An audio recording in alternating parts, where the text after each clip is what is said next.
আজকে দুপুরে একটা স্পেশাল রান্না করব, আমার তো খুব ফেভারিট।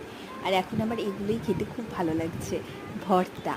তো চলো ভর্তার রেসিপিটা তোমাদের সাথে শেয়ার করি, সাথে আজকে আমার কিছু গল্প তোমাদের সাথে শেয়ার করি। তোমরা জানো যে আমি রান্না করতে খুবই ভালোবাসি। রান্নাটা আমার বরাবরই খুব প্রিয়, কারণ রান্নাটা শেখাই আমার বাবার কাছ থেকে। আমি দেখেছি বাবাকে রান্না করতে, আর বাবার হাতের রান্না আমার খুব ভালো লাগে। তার সাথে আমার দিদার হাতের রান্নাও কিন্তু আমার খুব পছন্দের। এই রেসিপিটা আমি শিখেছিলাম একটা দিদির কাছ থেকে। সেই দিদি আমাকে শিখিয়েছিল রেসিপিটা।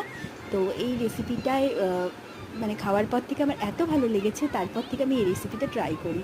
প্রথমে সর্ষের তেল দিয়ে কুমড়োটা ভাজা ভাজা করে নিয়ে সেদ্ধ করে নিতে হবে। তারপর কড়াইয়ে কালো জিরে হাতে ঘষে নিয়ে রসুন ফোড়ন দিয়ে সেদ্ধ কুমড়ো দিয়ে একটু টমেটো কেচাপ, নুন, হলুদ, একটু লঙ্কা, ধনেপাতা দিয়ে ওপর থেকে কাঁচা সর্ষের তেল ছিটিয়েই রেডি আমাদের এই কুমড়োর ভর্তা। তোমরা অবশ্যই ট্রাই করো, গরম ভাতে দারুণ লাগে।